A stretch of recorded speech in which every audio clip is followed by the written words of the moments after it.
ನಮಸ್ತೆ ವೀಕ್ಷಕರೇ, ನಿತ್ಯ ಜ್ಯೋತಿರ ವಾಸ್ತು ಭವಿಷ್ಯ ವಿಶೇಷ ನೇರ ಪ್ರಸಾರ ಕಾರ್ಯಕ್ರಮಕ್ಕೆ ಸ್ವಾಗತ. ನಾನು ಚಿತ್ರ. ದಿನಾಂಕ 17/7/2025 ಗುರುವಾರದ ಈ ದಿನ ದ್ವಾದಶ ರಾಶಿಗಳ ಫಲಾಫಲಗಳೊಟ್ಟಿಗೆ ಈ ದಿನದ ಪಂಚಾಂಗ, ತಿಥಿ ಹಾಗೆ ದಿನದ ವಿಶೇಷತೆ ಜೊತೆಗೆ ಕರ್ಕಾಟಕ ರಾಶಿಯ ವಿಚಾರಕ್ಕೆ ಸಂಬಂಧಪಟ್ಟಂತೆ ದೃಷ್ಟಿ ದೋಷ ಅಥವಾ ಮಾಟ ಮಂತ್ರ ಆದ್ರೆ ಏನೆಲ್ಲ ತೊಂದರೆಗಳನ್ನ ನೀವು ಎದುರಿಸ್ತೀರಾ, ಅದರಿಂದ ಉಂಟಾಗ್ತಕ್ಕಂಥ ಸಮಸ್ಯೆಗಳೇನು, ಜೊತೆಗೆ ಯಾವ ರೀತಿಯಾಗಿ ಅದರಿಂದ ಹೊರಬರೋದು, ಈ ಎಲ್ಲಾ ವಿಚಾರಗಳ ಬಗ್ಗೆ ತಿಳಿದುಕೊಳ್ತಾ ಹೋಗೋಣ. ಹಾಗೆ ಈ ಎಲ್ಲಾ ವಿಚಾರಗಳನ್ನ ನಮಗೆ ತಿಳಿಸ್ಕೊಳ್ಳೋದಕ್ಕೆ ಗುರೂಜಿಗಳಿದ್ದಾರೆ. ಮೊದಲನೇದಾಗಿ ಅವರನ್ನ ಕಾರ್ಯಕ್ರಮಕ್ಕೆ ಸ್ವಾಗತಿಸ್ತಾ ಇದ್ದೀನಿ. ಖ್ಯಾತ ಸಂಖ್ಯಾಶಾಸ್ತ್ರಜ್ಞರು, ಪಂಚಭೂತ ವಾಸ್ತು ತಜ್ಞರು ಹಾಗೆ ಖ್ಯಾತ ಜ್ಯೋತಿಷಿಗಳು ಆದ ಶ್ರೀ ಮಂಜುನಾಥ್ ಗುರೂಜಿಗಳು. ಗುರೂಜಿ ನಮಸ್ತೆ, ಕಾರ್ಯಕ್ರಮಕ್ಕೆ ಸ್ವಾಗತ. ಓಂ ನಮೋ ಆದಿತ್ಯಾಯ ಚ ಸೋಮಾಯ ಮಂಗಳಾಯ ಬುಧಾಯ ಚ ಗುರು ಶುಕ್ರ ಶನಿರ್ಭಾಯ ಚ ರಾಹುವೇ ಕೇತುವೇ ನಮಃ.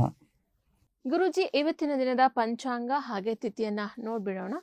ಇದು ನೋಡಿ, ತುಂಬಾ ವಿಶೇಷವಾಗಿ 17 ಜುಲೈ 2025 ಸಪ್ತಮಿ ತಿಥಿ, ಕೃಷ್ಣ ಪಕ್ಷ ಇರುವಂತದ್ದು, ರೇವತಿ ನಕ್ಷತ್ರ, ಅತಿಗಂಡ ಯೋಗ ಅಂತ ನೋಡ್ತೀವಿ.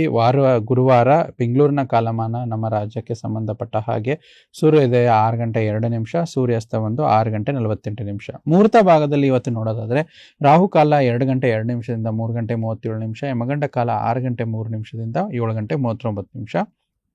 ಗುಳಿಕ ಕಾಲ 9:14 10:50. ಅಭಿಜಿತ ಮುಹೂರ್ತ ಅಥವಾ ಅಭಿಜಿತ ಲಗ್ನ ಅಂತ ನೋಡೋದಾದ್ರೆ 12 12:51 ಆಗಿರುವಂಥದ್ದು. ಗುರೂಜಿ, ಇವತ್ತಿನ ದಿನದ ಪಂಚಾಂಗ ಮತ್ತೆ ತಿಥಿಯನ್ನ ತಿಳಿಸ್ಕೊಟ್ಟಿದ್ದೀರಾ. ಹಾಗೆ ಇವತ್ತಿನ ದಿನದ ವಿಶೇಷತೆ ನೋಡಿ, ಗುರುವಾರ ಧನಕಾರಕ ಅಂತ ಹೇಳ್ತೀವಿ, ಮತ್ತೆ ಗುರು ವಿದ್ಯಾಕಾರಕ ಗ್ರಹ ಅಂತ ಹೇಳ್ತೀವಿ.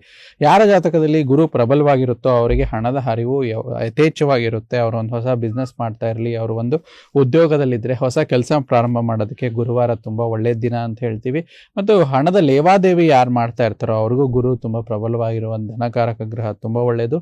ಮತ್ತು ಯಾರು ಧಾರ್ಮಿಕರಾಗಿರ್ತಾರೋ ಅಂದರೆ ಸ್ವಲ್ಪ ದೇವರಲ್ಲಿ ನಂಬಿಕೆ ಇಟ್ಟುವಂಥವ್ರು ಮತ್ತು ದೇವರ ಇತ್ಯಾದಿ ಅನುಷ್ಠಾನಗಳು ಮಾಡ್ತಾ ಇರುವಂಥವ್ರು, ಯಾವಾಗಿಂದ ಪ್ರಾರಂಭ ಮಾಡಬೇಕು ಅಂತ ಅವ್ರಿಗೆ ಏನೋ ಒಂದು ಸ್ವಲ್ಪ ಒಂದು ಮನಸ್ಸಿಗೆ ಒಂದು ಕಿರಿಕಿರಿಗಳಿರುತ್ತೋ ಅವರು ಗುರುವಾರದಿಂದ ಪ್ರಾರಂಭ ಮಾಡಿದ್ರೆ ಅದೆಲ್ಲ ದೂರವಾಗುತ್ತೆ. ಆ ಗುರುವಿನ ಅನುಗ್ರಹ, ಇವರಿಗೆ ಸಕಲ ಗುರುವಿನ ಅನುಗ್ರಹ ಕೂಡ ಒಳ್ಳೆಯದಾಗಿ ದೊರೆಯುವಂಥದ್ದು. ಗುರುಜಿ, ಇವತ್ತು ಚಾಮುಂಡೇಶ್ವರಿ ತಾಯಿಯ ಜನ್ಮ ವರ್ಧಂತಿ ಅಂತಾನು ಕೂಡ ಹೇಳ್ತಾ ಇದ್ರು. ಈ ದಿನ ನಾವು ತಾಯಿಗೆ ಯಾವ ರೀತಿಯಾಗಿ ಪೂಜೆ ಸಲ್ಲಿಸಬೇಕು ಅಂತ ಹೇಳಿ ನೋಡಿ, ವಿಶೇಷ ಪೂಜಾ ಅನುಷ್ಠಾನ ಅಂತ ಹೇಳ್ತೀವಿ. ಯಾಕಂದ್ರೆ ಆಷಾಢ ಮಾಸದಲ್ಲಿ ಆ ನಾಡ ತಾಯಿ ಚಾಮುಂಡಿ ದೇವಿಯ ಒಂದು ಜನನವಾಗಿರುವಂಥದ್ದು, ಅದನ್ನ ಜನ್ಮ ವರ್ಧಂತಿ ಅಂತ ತಾವು ಕೇಳ್ದಂಗೆ ವಿಶೇಷವಾಗಿರುವಂಥದ್ದು. ಅಲ್ಲಿ ತಾಯಿಯ ಉಡಿ ತುಂಬುವಂಥದ್ದು, ತಾಯಿಯ ಸೇವೆ ಮಾಡುವಂಥದ್ದು ಮತ್ತು ತಾಯಿಯ ಒಂದು ಸಂಕಲ್ಪ ಮಾಡಿಕೊಂಡು ಅವರ ಒಂದು ಹರಕೆಯನ್ನು ಏನು ಹರಕೆ ಕಟ್ಕೊಂಡಿರ್ತಾರೆ ಅದನ್ನು ಸಂಪೂರ್ಣ ಮಾಡುವಂಥದ್ದು. ಆ ಪೂರ್ಣ ಅನುಗ್ರಹ ಆಷಾಢದಲ್ಲಿ ಪ್ರತಿ ಆಷಾಢನೂ ಆ ಒಂದು ತಾಯಿ ಚಾಮುಂಡೇಶ್ವರಿಯ ಒಂದು ಸನ್ನಿಧಿಯಲ್ಲಿ ವಿಶೇಷವಾದ ಸೇವಾ ಕೈಂಕರ್ಯಗಳು ನಡೀತಾ ಇರುತ್ತೆ. ಬರುವಂಥ 4 ಆಷಾಢ ಶುಕ್ರವಾರ ತುಂಬ ವಿಶೇಷವಾಗಿರುತ್ತೆ. ಅದ್ರ ಜೊತೆ ಇದನ್ನ ಅವರ ಒಂದು ಹರಕೆಯನ್ನು ಸಲ್ಲಿಸ್ಕೊಂಡು ದೇವಿಗೆ ಒಂದು ಅವರ ಅನುಷ್ಠಾನವನ್ನು ಮಾಡು ಮತ್ತು ಅವರ ಇದರ ವಿಚಾರವಾಗಿ ಸೇವೆ ಸಲ್ಲಿಸಿದ್ರೆ ಆ ತಾಯಿಯ ಪೂರ್ಣ ಆಶೀರ್ವಾದ ಅವರಿಗೆ ಸಿಗುತ್ತೆ. ಇವತ್ತಿನ ದಿನದ ವಿಶೇಷತೆಯನ್ನ ಕೂಡ ನೀವು ತಿಳಿದುಕೊಂಡ್ರೆ ವೀಕ್ಷಕರೇ. ಹಾಗೆ ದ್ವಾದಶ ರಾಶಿಗಳ ದಿನ ಭವಿಷ್ಯವನ್ನ ಪ್ರಾರಂಭ ಮಾಡೋಣ. ಮೊದಲನೇದಾಗಿ ಮೇಷರಾಶಿ. ಗುರೂಜಿ, ಮೇಷರಾಶಿ ಒಂದು ವಿದ್ಯಾರ್ಥಿಗಳು ಇವತ್ತು ಅಧ್ಯಯನದಲ್ಲಿ ಮನಸ್ಸನ್ನು ಹೊಂದಲು ಸ್ವಲ್ಪ ತೊಂದರೆಗಳು ಅನುಭವಿಸಬಹುದು. ಇಂದು ನಿಮ್ಮ ಅಮೂಲ್ಯವಾದ ಸಮಯವನ್ನು ಸ್ನೇಹಿತರೊಂದಿಗೆ ವ್ಯರ್ಥ ಮಾಡುವಂಥದ್ದು ಇರುತ್ತೆ. ಆದಷ್ಟು ಸಮಯ ವ್ಯರ್ಥ ಮಾಡದಿರಂಗೆ ಕೆಲಸದಲ್ಲಿ ಗಮನ ತೊಡಗಿಸಿ, ಅದರಿಂದ ದಿನ ಶುಭವಾಗಿರುತ್ತೆ. ಮೇಷರಾಶಿಯ ನಂತರ ಮುಂದಿನ ರಾಶಿ ವೃಷಭ ರಾಶಿ. ಇಂದು ನಿಮ್ಮ ಜೀವನದ ತೊಂದರೆಗಳನ್ನು ನಿಮ್ಮ ಸಂಗಾತಿಯೊಂದಿಗೆ ಹಂಚಿಕೊಳ್ಳಲು ನೀವು ಇವತ್ತು ಬಯಸ್ತೀರಾ. ಆದರೆ ತಮ್ಮ ಸಮಸ್ಯೆಗಳ ಬಗ್ಗೆ ಮಾತನಾಡಿ ಇನ್ನಷ್ಟು ತೊಂದರೆಗೊಳಗಾಗ್ಬೋದು. ಆದಷ್ಟು ಸಮಸ್ಯೆ ನಿಮ್ಮಲ್ಲೇ ಇರಲಿ. ನಿಮ್ಮ ಹತ್ತಿರದವರ ಜೊತೆ ಚರ್ಚೆ ಮಾಡಿ ಅದರ ಮನೆಯವರಿಗೆ, ಮನೆಯ ಕುಟುಂಬ ಸದಸ್ಯರೊಂದಿಗೆ ಹಂಚಿಕೊಳ್ಳೋದ್ರಿಂದ ಸಮಸ್ಯೆ ಜಾಸ್ತಿ ಆಗುವಂಥದ್ದು. ವೃಷಭ ರಾಶಿಯ ನಂತರ ಮುಂದಿನ ರಾಶಿ ಮಿಥುನ ರಾಶಿ. ಮಿಥುನ ರಾಶಿಗೆ ಹೊಸ ವಿಷಯಗಳನ್ನು ಕಲಿಯುವ ನಿಮ್ಮ ಯೋಗ್ಯತೆ ಇವತ್ತು ಗಮನಾರ್ಹವಾಗಿದೆ. ನಿಮ್ಮ ಮನೆಯ ಸದಸ್ಯರು ಇಂದು ನಿಮಗೆ ಅನೇಕ ಸಮಸ್ಯೆಗಳನ್ನು ಹಂಚಿಕೊಳ್ಳುತ್ತಾರೆ. ಅವರಿಗೆ ಸಾಧ್ಯವಾದರೆ ನೀವು ಮಾನಸಿಕ ಸಮಾಧಾನವನ್ನು ನೀಡಬಹುದು. ಅದರಿಂದ ಅವರಿಗೆ ಮತ್ತು ನಿಮ್ಮ ಮನಸ್ಸಿಗೆ ನೆಮ್ಮದಿ ಸಿಗುವಂಥ ದಿನವಾಗಿರುವಂಥದ್ದು. ಮಿಥುನ ರಾಶಿಯ ನಂತರ ಮುಂದಿನ ರಾಶಿ ಕರ್ಕಾಟಕ ರಾಶಿ. ಯಾವುದೇ ಕೋಪತಾಪಗಳು ನಿಮ್ಮ ತಲೆಗೇರಲು ಬಿಡಬೇಡಿ. ಪ್ರಾಮಾಣಿಕವಾಗಿ ಶ್ರಮ ವಹಿಸಿ ಕೆಲಸ ಮಾಡಿ. ಕರ್ಕಾಟಕ ರಾಶಿಯವರು ಇಂದು ನಿಮ್ಮ ಮನೆಯ ಕಿರಿಯ ಸದಸ್ಯರೊಂದಿಗೆ ಸ್ವಲ್ಪ ಸಮಯ ಕಾಲಾವಕಾಶ ಸಿಕ್ಕ ಸಮಯದಲ್ಲಿ ಉದ್ಯಾನವನದಲ್ಲಿ ವಾಯುವಿಹಾರ ಹೋಗುವಂಥದ್ದು, ಶಾಪಿಂಗ್ಗೆ ಹೋಗುವಂಥದ್ದು, ಅದರಿಂದ ನಿಮ್ಮ ಮನಸ್ಸು ರಿಲ್ಯಾಕ್ಸ್ ಆಗುವಂಥ ದಿನವಾಗಿರುತ್ತೆ. ಕರ್ಕಾಟಕ ರಾಶಿಯ ನಂತರ ಗುರುಜಿ ಮುಂದಿನ ರಾಶಿ ಸಿಂಹ ರಾಶಿ. ಸಿಂಹರಾಶಿಯವರು ಇಂದು ಹೊಸ ವ್ಯಾಪಾರ ಪಾಲುದಾರಿಕೆಯನ್ನು ಪರಿಗಣಿಸುತ್ತಿದ್ದಲ್ಲಿ ನೀವು ನಿಮ್ಮ ಬದ್ಧತೆಯನ್ನು ಮತ್ತು ನೀವು ಮೊದಲು ಮಾಡಿದ ಎಲ್ಲಾ ಒಂದು ಪ್ರಯತ್ನಗಳನ್ನು ಸರಿದೂಗಿಸ್ಕೊಂಡು ಇವತ್ತು ಪ್ರಯತ್ನ ಪಟ್ಟರೆ ಸಿಂಹರಾಶಿಯವರಿಗೆ ಸಕಾರಾತ್ಮಕವಾಗಿರುವಂತ ದಿನವಾಗಿರುವಂತದ್ದು. ಸಿಂಹ ರಾಶಿಯ ನಂತರ ಮುಂದಿನ ರಾಶಿ ಕನ್ಯಾ ರಾಶಿಯ ಬಗ್ಗೆ ತಿಳಿಯೋಣ. ಅದಕ್ಕೂ ಮುಂಚೆ ನಮಗೆ ವಾಟ್ಸ್ಆಪ್ ನಲ್ಲಿ ಬಂದಿರುವಂತಹ ಪ್ರಶ್ನೆನ ನಾವು ನೇರ ಪ್ರಸಾರದಲ್ಲಿ ತಗೊಳ್ತಾ ಇದ್ದೀವಿ. ಗುರುಜಿ ತಗೊಳ್ಳೋಣ. ಖಂಡಿತ. ಇವರು ಹೆಸರನ್ನ ತಿಳಿಸ್ತಾ ಇದ್ದಾರೆ ಗುರುಜಿ, ಭವ್ಯ. ಇವರ ಜನ್ಮ ದಿನಾಂಕ 30/6/1999. 30/6/99. 1:38 AM ಗಳಲ್ಲಿ. ಗುರುಜಿ ತಿಪ್ಟೂರು ಇವರ ಒಂದು ಹುಟ್ಟಿದ ಸ್ಥಳ. ಓಕೆ. ಇವರು ಹೇಳ್ತಾ ಇದ್ದಾರೆ, ಕಾಂಪಿಟೇಟಿವ್ ಎಕ್ಸಾಮ್ಸ್ಗೆ ನಾನು ಪ್ರಿಪೇರ್ ಆಗ್ತಾ ಇದ್ದೀನಿ, ಅದರಲ್ಲಿ ಸಕ್ಸಸ್ ಅನ್ನ ಕಾಣಬಹುದಾ ತಿಳಿಸಿ ಅಂತ ಕೇಳ್ತಾ ಇದ್ದಾರೆ. ನೋಡಿ, ಭವ್ಯ 6 ಕ್ವಶನ್ಸ್ ಕಳಿಸಿದ್ದಾರೆ. ಅವರ ಜಾತಕದ ವಿಚಾರವಾಗಿ ನೋಡೋದಾದ್ರೆ ಮಂಗಳವಾರ ಹುಟ್ಟಿರುವಂತದ್ದು, ಪೂರ್ವಾಷಾಢ ನಕ್ಷತ್ರ, ಧನುಸ್ ರಾಶಿ, ಮೇಷ ಲಗ್ನದ ಜಾತಕ ಆಗಿರುವಂತದ್ದು ಇವ್ರದ್ದು. ಸೊ ಪ್ರತಿಯೊಂದು ಇದರಲ್ಲಿ ಎಕ್ಸಾಮ್ಸ್ ಅಲ್ಲಿ, ಕಾಂಪಿಟೇಟಿವ್ ಎಕ್ಸಾಮ್ಸ್ ಅಲ್ಲಿ ಸಕ್ಸಸ್ ಆಗ್ಬೇಕಂದ್ರೆ ಮೊದಲು ಅವ್ರಿಗಿರುವಂತ ಕಾರಕ ಗ್ರಹ ಸೂರ್ಯ ಅಂತ ಹೇಳ್ತೀವಿ. ಸೂರ್ಯ ಪ್ರಬಲವಾಗಿದ್ರೆ ಅವರಿಗೆ ಒಂದು ಒಳ್ಳೆ ಹುದ್ದೆ, ಸರ್ಕಾರಿ ಹುದ್ದೆ ಸಿಗುವಂತ ಎಲ್ಲ ಯೋಗಗಳು ಅಂತ ಹೇಳ್ತೀವಿ. ಸೂರ್ಯ ಅವರ ಜಾತಕದಲ್ಲಿ ತೃತೀಯ ಸ್ಥಾನದಲ್ಲಿರೋದ್ರಿಂದ ತುಂಬಾ ಒಳ್ಳೆ ವಿಚಾರ. ಅದ್ರ ಜೊತೆನಲ್ಲಿ ಕಾಂಪಿಟೇಟಿವ್ ಎಕ್ಸಾಮ್ಸ್ ಅಲ್ಲಿ ಸಕ್ಸಸ್ ಸಿಗ್ಬೇಕಂದ್ರೆ 6ನೇ ಭಾವ ಅಂತ ಹೇಳ್ತೀವಿ. ಇಲ್ಲಿ ಷಷ್ಠ್ಯಾಧಿಪತಿಯಾದ ಬುಧ ಗ್ರಹರು ಚತುರ್ಥ ಭಾವದಲ್ಲಿ ರಾಹು ಒಟ್ಟಿಗೆ ಇರುವಂತದ್ದು, ಇದು ಕೂಡ ಇವರಿಗೆ ಪವರ್ಫುಲ್ ಆಗಿರುವಂತದ್ದು. ಈ 2 ವಿಚಾರ ಮೊದಲು ಭಾವಗಳ ಅನುಸಾರವಾಗಿ ತುಂಬಾ ಪವರ್ಫುಲ್ ಇದೆ. ಅದಲ್ದಿರೋರಿಗೆ ಲಗ್ನಾಧಿಪತಿ ದಶನೆ ನಡೀತಾ ಇರುವಂತದ್ದು, ಅಂತ್ಯ ಭಾಗದಲ್ಲಿ ಇದರ ಕುಜ ದಶ ಅಂತ್ಯ ಭಾಗ. ಸ್ವಲ್ಪ ಕುಜ ಒತ್ತಡ, ಸ್ಟ್ರೆಸ್ ಅನ್ನ ಕ್ರಿಯೇಟ್ ಮಾಡಿಕೊಂಡು ಲಗ್ನಾಧಿಪತಿ ಆದ್ರೂ ಕೂಡ ನಿಮ್ಗೆ ಸ್ವಲ್ಪ ವೀಕ್ ಆಗಿರುವಂತದ್ದು ಇಲ್ಲಿ ನೋಡ್ತೀವಿ. ಮುಂಬರುವ ದಶಾಭುಕ್ತಿಗಳಲ್ಲಿ ಅಂದ್ರೆ ರಾಹು ಮಹಾದಶನಲ್ಲಿ ರಾಹು ಷಷ್ಠ್ಯಾಧಿಪತಿ ಬುಧನ ಜೊತೆಯಲ್ಲಿ ಇರುವಂತದ್ದು. ಜನವರಿ 2026ರಿಂದ ಬರುವಂತ ದಶಾಭುಕ್ತಿ ಇವರಿಗೆ ರಾಹು ಮಹಾದಶೆ 19 ವರ್ಷ ಇದೆ. 19 ವರ್ಷ ಕೂಡ 18 ವರ್ಷ ಇದೆ. 18 ವರ್ಷ ಕೂಡ ಇವರಿಗೆ ಸಪೋರ್ಟಿವ್ ಇರುವಂತದ್ದು. ಸೊ ಆ ರೀತಿ ಇವರು ಸ್ವಲ್ಪ ಪ್ರಯತ್ನ ಪಟ್ರೆ ಬರುವಂತ ಜನವರಿ 2026ರಿಂದ ಡಿಸೆಂಬರ್ 2026 ಈ 12 ತಿಂಗಳ ಕಾಲ ಎಲ್ಲಾ ಪಾಸಿಟಿವ್ ಆಗಿ ಇವರಿಗೆ ಕಾಂಪಿಟೇಟಿವ್ ಎಕ್ಸಾಮ್ಸ್ ಅಲ್ಲಿ ಸಕ್ಸಸ್ ಸಿಗುವಂತದ್ದು ನೋಡ್ತೀವಿ. ಇನ್ನು ಸ್ವಲ್ಪ ಅನುಕೂಲ ಆಗ್ಬೇಕಂದ್ರೆ ಬಲಗೈ ಉಂಗುರದ ಬೆರಳಲ್ಲಿ ಒಂದು ಮಾಣಿಕ್ಯ ಅನ್ನೋ ರತ್ನವನ್ನ 3ರಿಂದ 5 ಕ್ಯಾರೆಟ್ ಧರಿಸಿ, ಆದಷ್ಟು ನಿಮ್ಗೆ ರಾಹು ಮಹಾದಶೆ ಪ್ರಾರಂಭವಾದ ನಂತರ ಪ್ರತಿ ಮಂಗಳವಾರ ಮತ್ತೆ ಶುಕ್ರವಾರ ಅಮ್ಮನವರ ದೇವಸ್ಥಾನಕ್ಕೆ ಹೋಗುವಂಥದ್ದು, ದುರ್ಗೆ ಆರಾಧನೆ, ನಿಂಬೆಹಣ್ಣು ದೀಪ ಹಚ್ಚುವಂಥದ್ದು, ಓಂ ರೀಂ ದುಮ್ ದುರ್ಗೆಹೇ ನಮಃ ಅಂತ ಜಪ ಮಾಡುವಂಥದ್ದು, ಈ 2 ಸಿಂಪಲ್ ಪರಿಹಾರ ಮಾಡ್ಕೊಂಡ್ರೆ ಮುಂಬರುವ ವರ್ಷದಲ್ಲಿ ಖಂಡಿತ ಇವರಿಗೆ ಇರುವಂತ ಸ್ಪರ್ಧಾತ್ಮಕ ಪರೀಕ್ಷೆಗಳಲ್ಲಿ ಇವರಿಗೆ ಖಂಡಿತ ಒಂದು ಯಶಸ್ಸು ಸಿಗುವಂತದ್ದು ಇವರ ಜಾತಕದಲ್ಲಿ ಯೋಗ ಇದೆ ಅಮ್ಮ. ಓಕೆ, ನಮಗೆ ಭವ್ಯರು ಕೂಡ ಪ್ರಶ್ನೆಯನ್ನ ಕಳುಹಿಸಿದ್ರು. ಭವ್ಯ ಅವರ ಪ್ರಶ್ನೆಗೆ ಗುರೂಜಿ ನೀವು ಕೂಡ ಉತ್ತರವನ್ನ ನೀಡ್ತಾ ಯಾವ ರೀತಿಯಾಗಿ ಅವರು ಪರಿಹಾರ ಕ್ರಮವನ್ನ ಮಾಡ್ಕೊಳ್ಬೇಕು ಅಂತ ಹೇಳಿ ತುಂಬಾ ಸರಳ ಸುಲಭ ಪರಿಹಾರ ತಂತ್ರಗಳನ್ನ ತಿಳಿಸ್ಕೊಟ್ಟಿದ್ದಾರೆ ಗುರೂಜಿ. ಆದಷ್ಟು ಬೇಗ ಮಾಡ್ಕೊಳ್ಳಿ, ಒಳ್ಳೇದಾಗ್ಲಿ ಅಂತ ಹೇಳ್ತಾ ವೀಕ್ಷಕರೇ, ನೀವು ಕೂಡ ಇದೇ ರೀತಿ ಗುರೂಜಿಗಳ ಬಳಿ ಪ್ರಶ್ನೆ ಕೇಳಬೇಕಂದ್ರೆ ನೇರ ಪ್ರಸಾರ ಕಾರ್ಯಕ್ರಮದಲ್ಲಿ ಕಾಲ್ ಮಾಡ್ಬೋದು ಅಥವಾ ನೀವು ವಾಟ್ಸಪ್ ನಲ್ಲಿ ಪ್ರಶ್ನೆಯನ್ನ ಕಳುಹಿಸಬಹುದು ಅಂತ ತಿಳಿಸ್ತಾ ಗುರೂಜಿ ನಾವು ಕನ್ಯಾ ರಾಶಿಯ ಬಗ್ಗೆ ನೋಡ್ಬೇಕಾಗಿತ್ತು. ಇವತ್ತಿನ ದಿನ ಭವಿಷ್ಯ ತಿಳಿಯೋಣ. ಕನ್ಯಾ ರಾಶಿಯವರು ನೋಡಿ, ಶಾಪಿಂಗ್ ಮತ್ತು ಇತರ ಚಟುವಟಿಕೆಗಳಲ್ಲಿ ನೀವು ದಿನವಿಡೀ ಬಿಡುವಿಲ್ಲದಂತೆ ಆಗಿರುವಂಥ ದಿನ. ನಿಮ್ಮ ಜೀವನ ಸಂಗಾತಿಯೊಂದಿಗೆ ಹಿಂದೆಂದಿಗೂಕ್ಕಿಂತ ಇವತ್ತಿನ ದಿನ ಅದ್ಭುತವಾಗಿರುವಂಥ ದಿನ. ಒಂದು ಪರಸ್ಪರ ಕಷ್ಟ ಸುಖಗಳನ್ನು ಹಂಚಿಕೊಂಡು ಇವತ್ತು ಆನಂದಮಯವಾಗಿ ಕನ್ಯಾ ರಾಶಿಯವರು ದಿನ ದೂಡ್ತೀರಾ.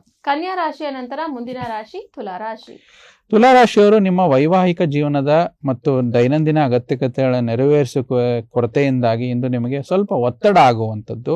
ನಿಮ್ಮ ಆಹಾರ ನೈರ್ಮಲ್ಯ ಮತ್ತು ಇತರ ಗೃಹ ಬಳಕೆ ಕೆಲಸಗಳಿಂದಾಗಿ ಸ್ವಲ್ಪ ಒಂದು ತುಂಬ ಒತ್ತಡವಾಗಿರುವಂಥ ದಿನ. ಒತ್ತಡ ನಿವಾರಣೆ ಮಾಡಿಕೊಂಡು ಆರಾಮವಾಗಿ ದಿನ ದೂಡಿದ್ರೆ ನಿಮಗೆ ದಿನ ಚೆನ್ನಾಗಿರುತ್ತೆ. ತುಲಾ ರಾಶಿಯ ನಂತರ ಮುಂದಿನ ರಾಶಿ ವೃಶ್ಚಿಕ ರಾಶಿ.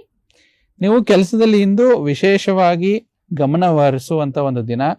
ಒಂದು ವೃಶ್ಚಿಕ ರಾಶಿಯ ರಾಶಿ ಚಕ್ರದ ಪ್ರಕಾರ ನಿಮ್ಮ ಬಿಡುವಿನ ವೇಳೆಯಲ್ಲಿ ಆಧ್ಯಾತ್ಮಿಕ ಪುಸ್ತಕಗಳನ್ನು ಇವತ್ತು ನೀವು ಅಧ್ಯಯನ ಮಾಡ್ತೀರಾ, ಅದರಿಂದ ಮನಸ್ಸಿಗೆ ಆನಂದ ಸಿಗುತ್ತೆ. ವೃಶ್ಚಿಕ ರಾಶಿಯವರಿಗೆ ಕೂಡ ಇವತ್ತಿನ ದಿನ ಒಳ್ಳೇದಾಗುತ್ತೆ, ಒಳ್ಳೇದಾಗ್ಲಿ ಅಂತ ಹೇಳ್ತಾ ಮುಂದಿನ ರಾಶಿ ಧನುರಾಶಿ. ಸಣ್ಣ ಉದ್ಯೋಗಗಳನ್ನು ಮಾಡುವ ಜನರು ಇಂದು ನಿಮಗೆ ಆಪ್ತರಿಂದ ಯಾವುದೋ ಒಂದು ಸಲಹೆ ಪಡೆಯಬಹುದು ಮತ್ತು ಇದರಿಂದ ನಿಮಗೆ ಆರ್ಥಿಕವಾಗಿ ಲಾಭ ಪಡೆಯುವಂತ ಸಾಧ್ಯತೆ ಧನುರಾಶಿಯವರಿಗೆ ಹೆಚ್ಚಾಗಿರುತ್ತೆ. ಧನುರಾಶಿಯ ನಂತರ ಮುಂದಿನ ರಾಶಿ ಮಕರ ರಾಶಿಯ ಬಗ್ಗೆನೂ ಕೂಡ ದಿನ ಭವಿಷ್ಯವನ್ನ ತಿಳಿಯೋಣ. ಸಮಯದೊಂದಿಗೆ ನಡೆಯುವುದು ನಿಮಗೆ ಉತ್ತಮ. ಇದರೊಂದಿಗೆ ನಿಮಗೆ ಉಚಿತ ಸಮಯ ಹೊಂದಿರುವಾಗ ನಿಮ್ಮ ಆಪ್ತರೊಂದಿಗೆ ಸಮಯವನ್ನು ಕಳೆಯುವುದು ಸಹ ಅಗತ್ಯವೆಂದು ನಿಮಗೆ ಅರ್ಥ ಮಾಡಿಕೊಳ್ಳುವಂತ ಇವತ್ತಿನ ದಿನವಾಗಿರುವಂತದ್ದು. ಮಕರ ರಾಶಿಯ ನಂತರ ಮುಂದಿನ ರಾಶಿ ಕುಂಭರಾಶಿ. ಕೆಲಸದಲ್ಲಿ ಮತ್ತು ಮನೆಯಲ್ಲಿ ಸ್ವಲ್ಪ ಒತ್ತಡ, ಸಹನೆಯನ್ನು ಪರೀಕ್ಷಿಸಬಹುದು ಇವತ್ತು ನಿಮಗೆ. ನೀವು ಯಾವುದೇ ಹೊಸ ಪುಸ್ತಕವನ್ನು ಖರೀದಿಸಿ ಯಾವುದೇ ಕೊಠಡಿಯಲ್ಲಿ ಸ್ವತಃ ನಿಮ್ಮನ್ನೇ ನೀವು ಲಾಕ್ ಮಾಡ್ಕೊಂಡು ಕೂತ್ಕೊಂಡು ಅದಕ್ಕೆ ಸಮಯ ನೀಡಿದ್ರೆ ಆ ಪುಸ್ತಕದಲ್ಲಿರುವಂತ ಕಂಟೆಂಟ್ ಮಸ್ತಕಕ್ಕೆ ಬರೋವರೆಗೂ ನಿಮ್ಗೆ ಆನಂದ ಸಿಗುವಂತ ದಿನ. ಕುಂಭ ರಾಶಿಯ ನಂತರ ಕೊನೆಯ ರಾಶಿ ಮೀನ ರಾಶಿ. ನಿಮ್ಮ ಸಂಗಾತಿ ನಿಮ್ಗೆ ಇವತ್ತು ಬೆಂಬಲ ನೀಡ್ತಾರೆ, ನಿಮಗೆ ಸಹಾಯ ಮಾಡುವಂತ ದಿನ, ಮತ್ತು ನಿಮಗೆ ಆದಷ್ಟು ನಿಮಗೆ ಇಷ್ಟವಿಲ್ಲದ ಉಡುಪುಗಳು ಮತ್ತೆ ಏನಾದರೂ ಧರಿಸೋದ್ರಿಂದ ಸ್ವಲ್ಪ ಮುಜುಗರ ಉಂಟಾಗಬಹುದು. ಅದರಿಂದ ಯಾವುದೇ ರೀತಿ ಇಷ್ಟವಿಲ್ಲದ ಉಡುಪನ್ನು ಧರಿಸಬೇಡಿ. ದಿನ ಒತ್ತಡಮಯವಾಗಿರುತ್ತೆ. ಸ್ವಲ್ಪ ಸಮಾಧಾನದಿಂದ ನಡೆದುಕೊಂಡ್ರೆ ದಿನ ಆನಂದಮಯವಾಗಿರುವಂಥದ್ದು ಖಂಡಿತ ಸಿದ್ಧಿಯಾಗುವಂಥದ್ದು. ಇಲ್ಲಿಗೆ ದ್ವಾದಶ ರಾಶಿಗಳ ದಿನ ಭವಿಷ್ಯ ಮುಕ್ತಾಯ ಆಗಿದೆ. ವೀಕ್ಷಕರೇ, ನೀವು ಕೂಡ ಗುರುಜಿಗಳ ಬಳಿ ಮಾತನಾಡ್ಬೇಕಂದ್ರೆ ಕೆಳಗಡೆ ಡಿಸ್ಪ್ಲೇ ಆಗ್ತಾರ ನಂಬರ್ಗೆ ಕಾಲ್ ಮಾಡಬಹುದು, ನೇರ ಪ್ರಸಾದದಲ್ಲಿ ಮಾತನಾಡಬಹುದು. ಗುರುಜಿ, ಮತ್ತೊಂದು ಪ್ರಶ್ನೆ ಇತ್ತು, ತಗೊಂಡ್ಬಿಡೋಣ ಗುರುಜಿ. ಇವರು ಹೆಸರನ್ನ ತಿಳಿಸ್ತಾ ಇದ್ದಾರೆ ಗುರುಜಿ, ಬೀನಾ ಅಂತ. ಬೀನಾ, ಇವರ ಜನ್ಮ ದಿನಾಂಕ 21/9/1985. ಓಕೆ. 11 ಗಂಟೆ 5 ನಿಮಿಷ AM ಗಳಲ್ಲಿನೋ PM ಗಳಲ್ಲಿನೋ ಮೆನ್ಷನ್ ಮಾಡಿಲ್ಲ ಇವರು. ಓಕೆ. ಮಂಗಳೂರು ಅಂತ ಹೇಳ್ತಾ ಇದ್ದಾರೆ. ಗುರುಜಿ, ಹೆಲ್ತ್ ಇಶ್ಯೂಸ್ ಬಗ್ಗೆ ಕೇಳ್ತಾ ಇದ್ದಾರೆ ಗುರುಜಿ. ಓಕೆ, ನೋಡಿ ಬೀನಾ ಅವ್ರು ಯಾರು ಪ್ರಶ್ನೆ ಕಳಿಸಿದ್ದಾರೆ ಈ ವಿಚಾರವಾಗಿ ನೋಡೋದಾದ್ರೆ, ನಿಮ್ದು ಶನಿವಾರ ಹುಟ್ಟಿರುವಂತದ್ದು, ಮೂಲ ನಕ್ಷತ್ರ ಧನುರಾಶಿ ಬರುತ್ತೆ, ವೃಶ್ಚಿಕ ಲಗ್ನ ಬರುವಂತದ್ದು. ನಾವು ಕೆಲವೊಂದು ವಿಚಾರದಲ್ಲಿ ಕೆಲವೊಂದು ಎಪಿಸೋಡ್ಗಳಲ್ಲಿ ನೋಡಿದ್ವಿ. ಇಂದಿನ ಎಪಿಸೋಡ್ಗಳಲ್ಲಿ ಷಷ್ಠಭಾವ ಅಂತಂದ್ರೆ ಆರೋಗ್ಯ ಸಮಸ್ಯೆ ವಿಚಾರವಾಗಿ, ವ್ಯಯಭಾವ ಅಂತಂದ್ರೆ ಅವರಿಗೆ ಹಾಸ್ಪಿಟಲೈಸೇಷನ್ ಅಂತ ಹೇಳ್ತೀವಿ. ಇವರ ಜಾತಕದಲ್ಲಿ ಷಷ್ಠಭಾವದಲ್ಲಿ ರಾಹು ಗ್ರಹರು ಕೂತಿರುವಂತದ್ದು, ಅದು ಕೂಡ ಚಂದ್ರ ಮಹಾದಶೆ, ಕೇತು ಅಂತರ್ದಶೆ, ರಾಹು ಕೇತು ಅಂತರ್ದಶೆಗಳು ಸಮಸ್ಯೆಗಳನ್ನ ಕೊಡುತ್ತೆ. ಫೆಬ್ರವರಿ 2025 ಕೂಡ ಇವರಿಗೆ ಕೇತು ಅಂತರ್ದಶೆ ನಡೀತಾ ಇರುವಂತದ್ದು ಸ್ವಲ್ಪ ಸಮಸ್ಯೆಗಳನ್ನ ತಂದೊಟ್ಟಿರುತ್ತೆ.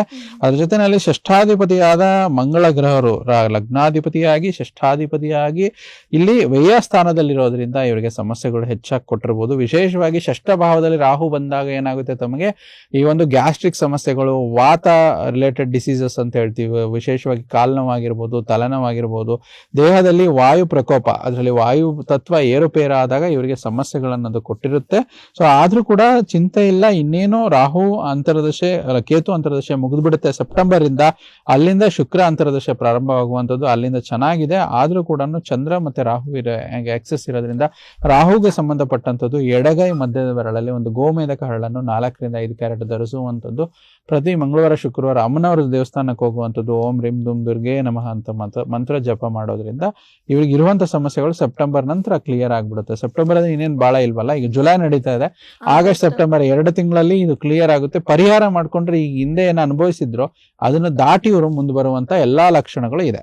ಬೀನಾ ಅವರು ನಮಗೆ ಪ್ರಶ್ನೆಯನ್ನ ಕಳುಹಿಸಿ ಒಂದು ವಿಚಾರಕ್ಕೆ ಸಂಬಂಧಪಟ್ಟಂತೆ ನಿಮ್ಮ ಸಮಸ್ಯೆಯನ್ನ ಚರ್ಚೆ ಮಾಡಿದ್ರಿ ಗುರುಜಿಗಳ ಜೊತೆ.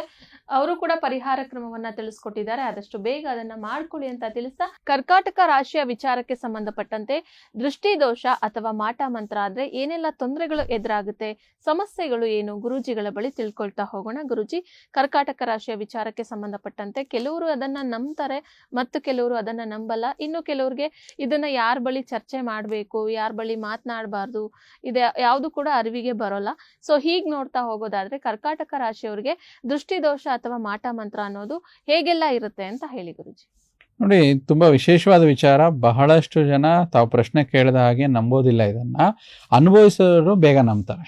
ಸೊ ಅದು ಒಂದು ಅಭಿಪ್ರಾಯ. ನೋಡಿ, ದೃಷ್ಟಿ ದೋಷ ಜನರ ದೃಷ್ಟಿ ಅಷ್ಟೇ ಅಲ್ಲ, ದೃಷ್ಟಿಯಲ್ಲಿ ಹಲವಾರು ಬೇರೆ ಬೇರೆ ದೃಷ್ಟಿಗಳು ಇರುತ್ತೆ. ಒಂದು ದೇವತಾ ದೃಷ್ಟಿ ಅಂತ ಇರುತ್ತೆ, ಅಥವಾ ಕೆಲವೊಂದು ನೆಗೆಟಿವ್ ದೃಷ್ಟಿಗಳಲ್ಲಿ ಪಿಶಾಚ ದೃಷ್ಟಿ ಅಂತ ಕೂಡ ಇರುತ್ತೆ, ಪೇತ್ರ ದೃಷ್ಟಿ ಇರುತ್ತೆ. ಅದು ಶಾಸ್ತ್ರದಲ್ಲೇ ಇರುವಂಥದ್ದು, ಉಲ್ಲೇಖ ಆಗಿರುವಂಥದ್ದು. ಮತ್ತೆ ಇನ್ನು ಸಣ್ಣ ಪುಟ್ಟ ಸ್ಮಶಾನಾದಿಗಳನ್ನ ದಾಟಿ ಹೋಗ್ಬೇಕಾದ್ರೆ ಅಥವಾ ಯಾವುದೋ ಒಂದು ಸಾವಿಗೆ ಹೋಗಿ ಬರುವಂಥದ್ದು, ಸ್ಮಶಾನದಿಂದ ಬಂದ ನಂತರ ಜೊತೆಗೆ ಅದ್ರ ಜೊತೆಯಲ್ಲಿ ಆ ಒಂದು ನೆಗೆಟಿವ್ ಎನರ್ಜಿ ಅವ್ರು ತಗೊಳ್ಳುವಂಥದ್ದು. ಈ ತರ ಹಲವಾರು ಕೆಟ್ಟ ದೃಷ್ಟಿಗಳು, ಸಣ್ಣ ಪುಟ್ಟ ದೃಷ್ಟಿಗಳು ಈ ಒಂದು ಸಮಸ್ಯೆಗಳನ್ನ ತಂದೊಡ್ಡುತ್ತೆ. ನೋಡಿ, ನಾವು ರಾಶಿ ಅನುಸಾರವಾಗಿ ನೋಡ್ಬೇಕಾದ್ರೆ ಕೆಲವೊಬ್ಬರಿಗೆ ಒಳ್ಳೆ ಆಶೀರ್ವಾದ ಅನುಭವಿಸ್ತಾರೆ. ಅದರ ಅರ್ಥ ಕೆಲವೊಂದು ಧನುಸ್ಸು ರಾಶಿ ಆಗಿರ್ಬೋದು, ತುಲಾ ರಾಶಿಯವರಿಗೆ ಬೇಗ ಸಮಸ್ಯೆ ಆಗಲ್ಲ. ಬಟ್ ಕೆಲವೊಬ್ಬರಿಗೆ ಮಾನಸಿಕ ಸ್ಥಿರತೆ ಮತ್ತು ತುಂಬಾ ಗಟ್ಟಿಯಾಗಿರುವಂಥದ್ದು, ಅವ್ರಿಗೇನು ಸಮಸ್ಯೆನೇ ಕೊಡಲ್ಲ. ಯಾರು ಸ್ವಲ್ಪ ಮಾನಸಿಕವಾಗಿ ವೀಕ್ ಆಗಿರ್ತಾರೋ ಅವ್ರಿಗೆ ಬೇಗ ತೊಂದರೆ ಕೊಡುತ್ತೆ. ಇವತ್ತು ನಾವು ಚರ್ಚೆ ಮಾಡುವಾಗ ಕರ್ಕಾಟಕ ರಾಶಿ ವಿಚಾರವಾಗಿ ನೋಡ್ಬೇಕಾದ್ರೆ ಒಂದು ಚಿಕ್ಕ ಉದಾಹರಣೆ ತಗೊಂಡ್ರೆ, 2019ರಿಂದ 2025 ಅಂದ್ರೆ ಸುಮಾರು ಈ ಒಂದು 5-6 ವರ್ಷಗಳ ಕಾಲ ನೋಡಿದಾಗ ಅವ್ರಿಗೆ ಏನು ಏಳಿಗೆ ಇದೆ, ಅವ್ರಿಗೇನು ಡೌನ್ಫಾಲ್ ಆಗಿದೆನಾ, ಏಳಿಗೆ ಇದೆನಾ ಅಂತ ಅವರೇ ಚೆಕ್ ಮಾಡ್ಕೊಳ್ಳುವಂಥದ್ದು. ಮತ್ತೆ ಈ ಸಾಡೆ ಸಾತಿ ಆಗಿರ್ಬೋದು, ದಶಾಭಕ್ತಿ ವಿಚಾರಗಳಾಗಿರ್ಬೋದು, ಇದರ ಜೊತೆನಲ್ಲಿ ಏನೇನು ನೆಗೆಟಿವ್ ಎಫೆಕ್ಟ್ಸ್ ಬಂದಿದೆ ಕರ್ಕಾಟಕ ರಾಶಿಯವರಿಗೆ ಈ ಒಂದು ಮಧ್ಯಭಾಗದಲ್ಲಿ ಅಂತ ನಿಮ್ಮನ್ನು ನೀವು ಅನಲೈಸ್ ಮಾಡ್ಕೊಂಡಾಗ ಬಹುಮುಖ್ಯವಾಗಿ ನೀವು ನೋಡಿ ನಿಮ್ಮ ಜೀವನದಲ್ಲಿ ಏಳಿಗೆನೇ ಸಿಗ್ತಾ ಇಲ್ವಾ, ಮತ್ತೆ ನಿಮ್ಮ ಅಭಿವೃದ್ಧಿಯನ್ನು ಯಾರೋ ಒಂದು ಪ್ರತಿಬಂಧ ಮಾಡ್ತಿದ್ದಾರೆ ಅನ್ಸುತ್ತಾ, ಮತ್ತೆ ಯಾರಾದ್ರೂ ನಿಮ್ಮ ಏಳಿಗೆ ನೋಡಿ ಸಹಿಸದೆ ಆಗೋರಂಥವ್ರು ತುಂಬಾ ಇದ್ದಾರಾ, ಇದರಿಂದ ಒಂದು ಶುದ್ರ ಶಕ್ತಿಗಳು ಅಥವಾ ಮಾಟ ಮಂತ್ರ ಮಾಡಿರ್ಬೋದಲ್ವಾ ಇವರ ಒಂದು ಪ್ರಗತಿಯನ್ನು ನೋಡಿ. ಇದನ್ನ ವಿಮರ್ಶಿಸಿದಾಗ ನಿಮ್ಮ ಜೀವನದಲ್ಲಿ ನೀವೇ ಒಂದು ವಿಚಾರದಲ್ಲಿ ಅರ್ಥ ಮಾಡ್ಕೊಂಡಂಗೆ ನೀವು ಸ್ವಲ್ಪ ಕುಗ್ಗಿರ್ಬೋದು, ವ್ಯಾಪಾರದಲ್ಲಿ ಕಮ್ಮಿ ಆಗಿರ್ಬೋದು, ಸಾಲ ಮಾಡಿ ಹೂಡಿಕೆ ಮಾಡಿದ್ರು ಕೂಡ ಜೀವನದಲ್ಲಿ ನಷ್ಟಗಳು ಜಾಸ್ತಿ ಅಂತ ನೋಡ್ತೀವಿ. ಯಾವುದೇ ಆದಾಯ ಇಲ್ಲ ನಮ್ಮ ಹತ್ರ ಬರ್ತಾರೆ ಗುರುಜಿ, ಎಷ್ಟೇ ಆದ್ರೂ ಕೂಡ ಬಹಳ ಕಷ್ಟ ಆಗ್ತಿದೆ, ಉದ್ಯೋಗ ಮಾಡ್ತಾ ಇದ್ದೀವಿ, ಯಾವುದೇ ಕೆಲಸದಲ್ಲಿ ಏಳಿಗೆ ಆಗ್ತಿಲ್ಲ, ಒಳ್ಳೆಯ ಉದ್ಯೋಗ ಇದೆ, ಸರ್ಕಾರಿ ಉದ್ಯೋಗ ಇದೆ, ಆದ್ರೂ ಕೂಡ ನಮ್ಗೆ ಯಾವ್ದ್ರಲ್ಲಿ ಏಳಿಗೆ ಆಗ್ತಿಲ್ಲ, ಸ್ಟೇಟಸ್ ಚೇಂಜೇ ಆಗ್ತಿಲ್ಲ, ಸ್ವಲ್ಪ ಡೌನ್ ಫಾಲೇ ಆಗ್ತಿದೆ ಅಂತ ಈ ರೀತಿ ಹೇಳುವಂಥದ್ದು. ಮತ್ತೆ ಸಣ್ಣ ಪುಟ್ಟ ನೋಡಿ ಅವರು ಕರ್ಕಾಟಕ ರಾಶಿಯವರ ಆರೋಗ್ಯದ ವಿಚಾರದಲ್ಲಿ ನೋಡಿದಾಗ ನಾವೇನಂತೀವಿ, ಒಳ್ಳೆ ಡಾಕ್ಟರ್ಗೆ ತೋರಿಸ್ತಾ ಇದೀವಿ, ಎಲ್ಲಾ ಟೆಸ್ಟ್ ಮಾಡಿದಾಗ ನಾರ್ಮಲ್ ಬರ್ತಾ ಇದೆ, ಆದ್ರೂ ಕೂಡ ನಮ್ಮ ಆರೋಗ್ಯ ಬಾಧೆ ಕಮ್ಮಿನೇ ಆಗ್ತಿಲ್ಲ. ಔಷಧೋಪಚಾರ ವಿಚಾರವಾಗಿ ಕೇಳಿದಾಗ ಪ್ರತಿಯೊಂದು ಪರ್ಟಿಕ್ಯುಲರ್ ಔಷಧಿ ತಗೊಂಡ್ರು ಕೂಡ ಅವ್ರಿಗೇನು ಕೆಲಸನೇ ಮಾಡ್ತಾ ಇಲ್ಲ. ಮಾಟ ಮಂತ್ರ ಅಂತಂದ್ರೆ ಏನಾಗುತ್ತೆ ಅಂದ್ರೆ ಒಂದು ಪ್ರಶ್ನಾರ್ಥಕ ಚಿಹ್ನೆ ತರ ಕರ್ಕಾಟಕ ರಾಶಿಯವರಿಗೆ ಆ ಮಾಟ ಮಂತ್ರ ಆಗಿದ್ರೆ ಇವೆಲ್ಲ ಅನುಭವಿಸುವಂತ ಸಾಧ್ಯತೆಗಳು ಜಾಸ್ತಿ. ನಾವು ಇದನ್ನ ಫಸ್ಟ್ ಕಂಡಿಡ್ಕೋಬೇಕು. ಇದು ಕಂಡಿಡ್ಕೊಂಡಾಗ ವಿಚಾರಗಳು ಹೇಗೆ ಅನುಭವಕ್ಕೆ ಬಂದಿದೆ ಅಂತ ನೋಡುವಂಥದ್ದು. ಚಿಕ್ಕ ಪುಟ್ಟ ನಾವು ಕೆಲವಾರು ಸಂಚಿಕೆಗಳಲ್ಲಿ ಕೆಲವಾರು ರಾಶಿಗಳಿಗೆ ತಿಳಿಸ್ದಂಗೆ ಕಂಡಿಡ್ಕೊಳ್ಳೋಂಥದ್ರೆ ಚಿಕ್ಕ ಪುಟ್ಟದೇ ಆಗಿರ್ಬೋದು. ಮನೇಲಿ ಒಂದು ಕನ್ನಡಿ ಬಿದ್ದು ಒಡೆದೋಗುವಂಥದ್ದಾಗಿರ್ಬೋದು, ಅರಿಶಿನ ಕುಂಕುಮ ಅನಗತ್ಯವಾಗಿ ಚೆಲ್ಲುವಂಥದ್ದಾಗಿರ್ಬೋದು, ಮತ್ತೆ ತುಂಬಾ ಫ್ರೆಶ್ ಆಗಿ ತಂದಿರುವಂತಹ ಹಾಲು ಅಮಾವಾಸ್ಯೆ ಹುಣ್ಣಿಮೆ ಪೌರ್ಣಿಮೆಗಳಲ್ಲಿ ಒಡೆದು ಹೋಗುವಂಥದ್ದು, ಊಟ ಮಾಡುವಾಗ ಊಟದಲ್ಲಿ ಕೂದಲು ಬರುವಂಥದ್ದು, ಈ ರೀತಿ ಮತ್ತೆ ಈ ಎಲ್ಲಾ ವಿಚಾರಗಳು ಮಾಟ ಮಂತ್ರ, ದೃಷ್ಟಿದೋಷ, ಕೃತ್ಮ್ಯಾದಿಗಳನ್ನ ಆಗಿರುವಂತ ವಿಚಾರ. ಮನೆಯಲ್ಲಿ ಸಣ್ಣ ಪುಟ್ಟ ಸುಮ್ನೆ ಏನೋ ಒಂದು ಮಾತಿಗೆ ಸಣ್ಣ ಪುಟ್ಟ ವಿಚಾರದಲ್ಲೂ ಜಗಳ ಆಗಿ ಸಿಟ್ಟು ಅತಿರೇಕಕ್ಕೆ ಹೋಗುವಂಥದ್ದು, ಅಥವಾ ಸ್ನೇಹಿತರ ವಿಚಾರದಲ್ಲೇ ತಗೊಂಡ್ರು ಕೂಡ ಏನೋ ಒಂದು ಮಾತುಕತೆ ಆಗ್ಬಿಟ್ರೆ ನಿಮ್ಮ ಸ್ನೇಹಿತರು ಸಣ್ಣ ಪುಟ್ಟಕ್ಕೆ ದೊಡ್ಡ ಜಗಳನೆ ಮಾಡ್ಕೊಳ್ಳುವಂಥದ್ದು, ಸುಮ್ನೆ ಮಾಮೂಲಿ ಅಂತ ಮಾತಾಡಿದ್ರು ಕೂಡ ಏನಾದ್ರೂ ದೊಡ್ಡ ಪ್ರಮಾಣದಲ್ಲಿ ಜಗಳಕ್ಕೆ ಪರಿವರ್ತನೆ ಆಗುವಂಥದ್ದು, ಎಲ್ಲಾ ವಿಚಾರಗಳು ಈ ಒಂದು ಸಮಸ್ಯೆಗಳನ್ನ ಕರ್ಕಾಟಕ ರಾಶಿಯವರಿಗೆ ತಂದೊಡ್ಡುವಂಥದ್ದು. ಓಕೆ ಗುರುಜಿ, ಇನ್ನು ಕೂಡ ಮುಂದುವರೆದು ನೋಡೋದಾದ್ರೆ ರಾಶಿ ಈ ಕರ್ಕಾಟಕ ರಾಶಿ ಅನುಸಾರವಾಗಿ ದೃಷ್ಟಿದೋಷ ಅಥವಾ ಮಾಟ ಮಂತ್ರ ಅನ್ನೋದು ಮತ್ತಷ್ಟು ಯಾವ ಸಮಸ್ಯೆಗಳನ್ನ ತಂದೊಡ್ಡುತ್ತೆ, ಅದು ಹೇಗೆಲ್ಲ ಪ್ರಭಾವ ಬೀರುತ್ತೆ ಅವ್ರ ಮೇಲೆ ಅಂತ ಹೇಳಿ. ನೋಡಿ, ತಾವು ಕೇಳ್ದಂಗೆ ಮಾಟ ಮಂತ್ರ ಆಗಿರೋ ವಿಚಾರದಲ್ಲಿ ಕರ್ಕಾಟಕ ರಾಶಿಯವರಿಗೆ ನೋಡ್ಬೇಕಾದಾಗ ಎರಡು ರೀತಿ ಬಹುಮುಖ್ಯವಾಗಿ ಬರುತ್ತೆ. ಒಂದು ಜ್ಯೋತಿಷ್ಯ ಶಾಸ್ತ್ರದಲ್ಲಿ ಒಂದು ಕವಡೆ ಶಾಸ್ತ್ರದ ಅನುಸಾರವಾಗಿ ಅಥವಾ ಪ್ರಶ್ನಾಶಾಸ್ತ್ರದ ಮೂಲಕವಾಗಿ ನೋಡಿದಾಗ, ಅದರಲ್ಲಿ ಪ್ರಶ್ನಾಶಾಸ್ತ್ರದಲ್ಲಿ ಕರ್ಕಾಟಕ ಲಗ್ನ ಅಂತ ಬಂದ್ರೆ, ಅಂದ್ರೆ ಪ್ರಶ್ನಾ ಮಾರ್ಗಮ್ ಅನ್ನುವಂತ ಜ್ಯೋತಿಷ್ಯ ಗ್ರಂಥದಲ್ಲಿ ಪ್ರಶ್ನಾಶಾಸ್ತ್ರದ ಉಲ್ಲೇಖವಿದೆ ಅಮ್ಮ. ಸೊ ಅದ್ರ ಪ್ರಕಾರದಲ್ಲಿ ಕರ್ಕಾಟಕ ಲಗ್ನ ಅಂತ ಬಂದ್ರೆ ನೋಡಿ, ಕರ್ಕಾಟಕ ರಾಶಿಯವರಿಗೆ ಆವಾಗ ಷಷ್ಠಾಧಿಪತಿ ಗ್ರಹ ಗುರು ಆಗ್ತಾರೆ, ಬಾಧಕಾಧಿಪತಿ ಗ್ರಹ ಶನೈಶ್ವರರಾಗ್ತಾರೆ, ಮತ್ತು ಮಹಾಬಾಧಕಾಧಿಪತಿ ಗ್ರಹರು ಕೂಡ ಶನೈಶ್ವರ ಆಗುವಂಥದ್ದು. ಆದ್ದರಿಂದ ಈ ಎರಡು ಗ್ರಹಗಳು ಗುರು ಮತ್ತು ಶನೈಶ್ವರರು ತುಂಬಾ ಮುಖ್ಯ ಆಗ್ತಾರೆ ಕರ್ಕಾಟಕ ರಾಶಿಯವರಿಗೆ. ಒಂದು ಕಡೆಯಿಂದ ಷಷ್ಠಾಧಿಪತಿ ಗುರು ಆದ್ರೆ ಇನ್ನೊಂದು ಕಡೆಯಿಂದ ಏನಾಗುತ್ತೆ ಮಹಾಬಾಧಕಾಧಿಪತಿ ಶನೈಶ್ವರ. ಅಂದ್ರೆ ಇದರ ಅರ್ಥ ಏನಾಗುತ್ತೆ, ಯಾರು ಗುರು ಹಿರಿಯರು ಅನ್ಸ್ಕೊಂತಾರೋ ಕರ್ಕಾಟಕ ರಾಶಿಯ ವಿಚಾರವಾಗಿ ಅವರೇ ಇವರಿಗೆ ಕೈ ಹಿಡಿಯೋದಿಲ್ಲ, ಅವರೇ ಇದ್ ಮಾಡ್ತಾರೆ. ಮತ್ತೆ ಇನ್ನೊಂದ್ ಕಡೆ ಈ ಶನೈಶ್ವರರು ಬಾಧಕಾಧಿಪತಿಯಾಗಿ ಈ ಒಂದು ಕರ್ಕಾಟಕ ರಾಶಿಯವರಿಗೆ ಮುಳುಗಿಸುವಂತದ್ದು. ಸೊ ಇದರಿಂದ ಸಣ್ಣ ಪುಟ್ಟ ನಾವು ಅವಾಗಲೇ ಹೇಳ್ತೀವಿ ಅಮ್ಮನವರ ಆರಾಧನೆ ಮಾಡುವಂಥದ್ದು, ಮತ್ತು ನಿಮ್ಮ ದೇಹವನ್ನು ನೀವು ಎನರ್ಜೈಸ್ ಇಟ್ಕೋಬೇಕು. ಯಾಕಂದ್ರೆ ಈ ಗ್ರಹಗಳು ನಿಮಗೆ ತೊಂದರೆ ಕೊಡ್ತಾ ಇದ್ದಾವೆ ಅಂತಂದ್ರೆ ನೀವು ಮಾಟ ಮಂತ್ರ ಆಗಿದೆ, ಬೇಗ ತಾಗುತ್ತೆ. ನೀವೇನಂದ್ರೆ self protection is more important ಅಂತ ಹೇಳ್ತೀವಿ. ಸೊ ಈ ಎರಡೂ ಗ್ರಹಗಳು ಈ ಸಮಸ್ಯೆಗಳನ್ನ ತಂದು ಕೊಡುವಂಥದ್ದು. ಒಂದು ಬಾಧಕಾಧಿಪತಿ, ಇನ್ನೊಂದು ಮಹಾಬಾಧಕಾಧಿಪತಿ ಮತ್ತು ಷಷ್ಠಾಧಿಪತಿ. ಇಲ್ಲಿ ಗುರು ಮತ್ತು ಶನಿ ಗ್ರಹರೇ ಸ್ವಲ್ಪ ನೆಗೆಟಿವ್ ರೋಲ್ ಅನ್ನ, ಅದರಲ್ಲಿ ವಿಶೇಷವಾಗಿ ಕರ್ಕಾಟಕ ರಾಶಿಯವರಿಗೆ ಷಷ್ಠಾಧಿಪತಿ ಗುರು ಅಂತಂದಾಗ ಸ್ವಲ್ಪ ಸಮಸ್ಯೆಗಳು ತಂದು ಕೊಡುವಂಥದ್ದು ನಾವು ಬಹುಮುಖ್ಯವಾಗಿ ಇಲ್ಲಿ ನೋಡ್ತಾ ಬರ್ತೇವೆ. ಗುರುಜಿ, ಇನ್ನೂ ಕೂಡ ಮುಂದುವರೆದು ನೋಡೋದಾದ್ರೆ ಕರ್ಕಾಟಕ ರಾಶಿಯವ್ರಿಗೆ ಈ ದೃಷ್ಟಿ ದೋಷ ಅನ್ನೋದು ಪವರ್ಫುಲ್ ಇರುತ್ತಾ, ಇದ್ರೆ ಅದು ಹೇಗೆಲ್ಲ ಇರುತ್ತೆ, ಪರಿಹಾರ ಕ್ರಮಗಳು ಏನೇನು ಗುರುಜಿ? ಖಂಡಿತ ಒಳ್ಳೆ ಪ್ರಶ್ನೆ. ಈ ಒಂದು ಪವರ್ಫುಲ್ ಇದ್ದೇ ಇರುತ್ತೆ. ನಮ್ಮ ಅನುಭವದಲ್ಲಿ ನೋಡೋದಾದ್ರೆ ಕರ್ಕಾಟಕ ರಾಶಿಯವರಿಗೆ ಸ್ವಲ್ಪ ಹಳೆ ಶತ್ರುಗಳು ಜಾಸ್ತಿ ಇರ್ತಾರೆ. ಹಳೆ ಶತ್ರುಗಳಂದ್ರೆ ಏನು, ಒಂದು 10 ವರ್ಷ 20 ವರ್ಷ 30 ವರ್ಷದ ಹಳೆ ಶತ್ರುಗಳು ಕೂಡ ಇರುವಂತ ಸಾಧ್ಯತೆಗಳು ಕರ್ಕಾಟಕ ರಾಶಿಯವರಿಗಿರುತ್ತೆ. ಯಾಕಂದ್ರೆ ಇವರಿಗೆ ಬಾಧಕಾಧಿಪತಿ ಶನಿ ಅಲ್ವಾ, ಶನಿ ಅಂದ್ರೆ ಓಲ್ಡ್ ಪ್ಲಾನೆಟ್ ಅಂತ ಹೇಳ್ತೀವಿ. ಸೊ ಅದಕ್ಕೆ ಓಲ್ಡ್ ಅಂದ್ರೆ ಹಳೆ ಶತ್ರುಗಳು ಜಾಸ್ತಿ ಇರ್ತಾರೆ, ಮತ್ತೆ ದೊಡ್ಡ ದೊಡ್ಡ ಶತ್ರುಗಳು ಕೂಡ ಇರ್ತಾರೆ. ಯಾಕಂದ್ರೆ ಗುರು ಗ್ರಹ ಅಂದ್ರೆ ಬೃಹಸ್ಪತಿ ಅಂತ ಹೇಳ್ತೀವಿ, ಅಂದ್ರೆ ದೊಡ್ಡದಾದ ಆಕಾರ ಇರುವಂತ ಗ್ರಹ. ಇವರಿಗೆ ಷಷ್ಠ್ಯಾಧಿಪತಿ ಗುರು ಆಗಿರೋದ್ರಿಂದ ಇವ್ರ ಒಂದು ಶತ್ರುಗಳು ಕೂಡ ಸ್ವಲ್ಪ ಬೃಹತ್ ಆಗಿರ್ತಾರೆ. ಸೊ ಈ ತರ ಹೇಳ್ತೀವಿ. ಈ ಭಾಗವಾಗಿ ನೋಡೋದಾದ್ರೆ ನಾವು ಪ್ರತಿ ಗುರುವಾರ ಶನಿವಾರಗಳಲ್ಲಿ ಒಂದು ನವದುರ್ಗಾ ದೀಪ ಆರಾಧನೆ ಬಹುಮುಖ್ಯವಾಗಿ ಮಾಡ್ತೀವಿ. ಇದರಲ್ಲಿ ಸಿಂಪಲ್ ಆಗಿ ಒಂದು ಸ್ಟೀಲ್ ತಟ್ಟೆಯನ್ನು ತೆಗೆದುಕೊಳ್ಳುವಂಥದ್ದು, ಮನೆಯ ಒಂದು ಮಂದಿರದಲ್ಲಿ ಅಂದ್ರೆ ದೇವರ ಒಂದು ಕೋಣೆಯಲ್ಲಿ ಹೊರಗಡೆ ಅಥವಾ ಒಳಗಡೆ ತಮ್ಮ ಸ್ಥಳ ಅವಕಾಶದ ಅನುಸಾರವಾಗಿ ಒಂದು ರಂಗೋಲಿಯನ್ನು ಹಾಕುವಂಥದ್ದು. 9 ಹಣತೆಯನ್ನು ತಗೊಳ್ಳಿ, 9 ಹಣತೆಯಲ್ಲಿ ಕಡ್ಡಾಯವಾಗಿ ಸಾಸಿವೆ ಎಣ್ಣೆಯನ್ನು ಹಾಕಬೇಕು. ಆ ಸಾಸಿವೆ ಎಣ್ಣೆ ಹಾಕಿ ದೀಪ ಹಚ್ಚುವಂಥದ್ದು. 9 ದೀಪಗಳಲ್ಲಿ 9 ಹಣತೆಯಲ್ಲಿ ನವದುರ್ಗೆಯರ ಪ್ರಾರ್ಥನೆ ಮಾಡುವಂಥದ್ದು. ಮಂತ್ರ ಈ ರೀತಿ ಬರುತ್ತೆ: ಪ್ರಥಮಂ ಶೈಲಪುತ್ರೇತಿ, ದ್ವಿತೀಯಂ ಬ್ರಹ್ಮಚಾರಿಣಿ, ತೃತೀಯಂ ಚಂದ್ರ ಗಂಟೇತಿ, ಕೂಷ್ಮಾಂಡೆ ಚತುರ್ವಿತತಂ, ಪಂಚಮಂ ಸ್ಕಂದ ಮಾತೇತಿ, ಷಷ್ಠಂ ಕಾತ್ಯಾಯನೇ ಚ, ಸಪ್ತಮಂ ಕಾಲರಾತ್ರೇಶ್ಚ ಮಹಾಗೌರಿ ತಂ ಚಂ ಅಷ್ಟಮಂ, ನವಮಂ ಸಿದ್ಧಿದಾತ್ರೆ ಚ ನವದುರ್ಗಾ ಪ್ರಕೀತಥ. ಹಣತೆಯಲ್ಲಿ ಈ ರೀತಿ ಎಣ್ಣೆ ಹಾಕಿ 9 ನವದುರ್ಗೆಯರ ಪ್ರಾರ್ಥನೆ ಮಾಡ್ತಾ ಆ ಹಣತೆಯಲ್ಲಿ ವಿಶೇಷವಾಗಿ ಗುರುಗೆ ಸಂಬಂಧಪಟ್ಟಂತ ಒಂದು ಕಡಲೆಕಾಳನ್ನ ಒಂದು ಚಿಟಿಕೆ ಎಳ್ಳನ್ನ ಹಾಕುವಂಥದ್ದು. ಯಾಕಂದ್ರೆ ವಿಶೇಷವಾಗಿ ಧಾನ್ಯಗಳು ಆ ಗ್ರಹಕ್ಕೆ ಸಂಬಂಧಪಟ್ಟುವಂಥದ್ದು. ಇಲ್ಲಿ ಶನಿ ಗ್ರಹರು ಮತ್ತು ಗುರು ಗ್ರಹಕ್ಕೆ ಸಂಬಂಧಪಟ್ಟ ಹಾಗೆ ನಾವು ಆವಾಗಲೇ ಹೇಳ್ದಂಗೆ ಷಷ್ಠಾಧಿಪತಿ, ಬಾಧಕಾಧಿಪತಿ ಮತ್ತು ಮಹಾಬಾಧಕಾಧಿಪತಿಯ ಒಂದು ಧಾನ್ಯಗಳು ಇವು ಇದು ಮಾಡಿದ್ರ ಪ್ರಕಾರ ದೀಪ ಉರಿಸಿದ್ರೆ ಪಾಪ ಉರಿದಂತೆ ಈ ರೀತಿ ಮಾಡ್ಕೊಳ್ಳಿ, ತುಂಬಾ ಒಳ್ಳೇದಂತ ಹೇಳ್ತೀವಿ. ಮತ್ತೆ ಇದೆಲ್ಲ ನಮ್ಗೆ ಅನುಷ್ಠಾನ ಮಾಡಕ್ಕಾಗಲ್ಲ, ಇಷ್ಟೊಂದೆಲ್ಲ ಪ್ರೊಸೀಜರ್ ಫಾಲೋ ಅಪ್ ಮಾಡಕ್ಕಾಗಲ್ಲ. ಅಂದ್ರೆ ಒಂದು ಸಿಂಪಲ್ ಆಗಿರುವಂತ ಮಂತ್ರಗಳು ಬರುತ್ತೆ. ಆ ಮಂತ್ರ ದಿನನಿತ್ಯ ಅನುಷ್ಠಾನ ಅಂತ ಹೇಳ್ತೀವಿ. ಅನುಷ್ಠಾನ ಅಂತಂದ್ರೆ ದಿನಂಪ್ರತಿ ಆ ಸಮಯದಲ್ಲಿ, ಅಂದ್ರೆ ಈಗೇನು ವಾರದಲ್ಲಿ 2 ದಿನ ಮಾಡ್ತಾರೆ, ಆ 2 ದಿನನೂ ಕೂಡ ಆ ಟೈಮ್ ಲೈನ್ಗೆ ಸೆಟ್ ಮಾಡ್ಕೊಂಡು ಹೇಳುವಂತ ಮಂತ್ರ. ಅದು ಈ ರೀತಿ ಬರುತ್ತೆ: ಓಂ ವಾರಿಯೇ ನಕ್ಷ ದೋಷ ದೂರಾಯ ಹಂ ಫಟ್ ಸ್ವಾಹ ಅಂತ. ಸೊ ಈ ಮಂತ್ರವನ್ನು 108 ಬಾರಿ ಜಪ ಮಾಡುವಂಥದ್ದು. ಇದು ಕೂಡ ಇವರಿಗೆ ಆಗಿರುವಂತ ಕೃತ್ರಿಮಾದಿಗಳು, ಮಾಟ ಮಂತ್ರ ದೋಷಗಳು ವಿಶೇಷವಾಗಿ ಕರ್ಕಾಟಕ ರಾಶಿಯವರಿಗೆ ಬಹುಮುಖ್ಯವಾಗಿ ದೂರವಾಗುವಂಥದ್ದು. ಇನ್ನೂ ಒಂದು ಈ ಮಂತ್ರನ 108 ಬಾರಿ ಜಪ ಮಾಡುವಂಥದ್ದು. ಸೊ ಕೊನೆಯದಾಗಿ ಕೆಲವೊಂದು ತಂತ್ರ ಅನುಸಾರವಾಗಿ, ಅಂದ್ರೆ ಕೆಲವೊಬ್ಬರಿಗೆ ತಂತ್ರಗಳ ಆಧಾರಿತವಾಗಿ ಹೇಳ್ಬೇಕು ಅಂತಂದ್ರೆ ಈ ತಂತ್ರನ ಸಿಂಪಲ್ ಆಗಿ ಮಾಡಬಹುದು. ಸಾಮಾನ್ಯವಾಗಿ ಈ ತಂತ್ರ ಮಾಡೋದಂದ್ರೆ ಶುಕ್ರವಾರದಂದು ಈ ತಂತ್ರ ಮಾಡಬೇಕು. ತುಂಬಾ ಪವರ್ಫುಲ್ ಆಗಿರುವಂಥದ್ದು. ಅದು ಮಂಗಳವಾರ ಮತ್ತು ಗುರುವಾರ ಶನಿವಾರಗಳಲ್ಲಿ ನಾವು ದೀಪದ ಒಂದು ಅನುಷ್ಠಾನ ಹೇಳಿದ್ವಿ. ಮತ್ತೆ ಈ ಮಂತ್ರದ ಒಂದು 108 ಬಾರಿ ಜಪ ತಾವು ಕೇಳಿದಂಗೆ 108 ಬಾರಿ ತಿಳಿಸ್ಕೊಟ್ವಿ.